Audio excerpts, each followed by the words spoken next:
The National Science Foundation grant is transformational. I can say that the students are truly enjoying it, and I think the key is the exposure.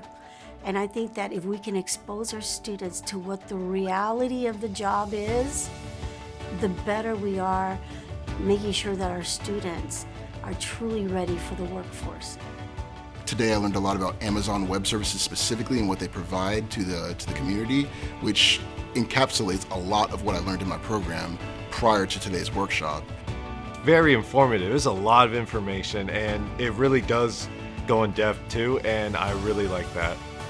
Learning a bit about this thing, AWS, clouding, the containers. It's been a great experience for the students because they get to directly engage with the leaders, ask questions, and get to know them on a one-on-one basis, preparing the students for this cloud-first, AI-driven workforce.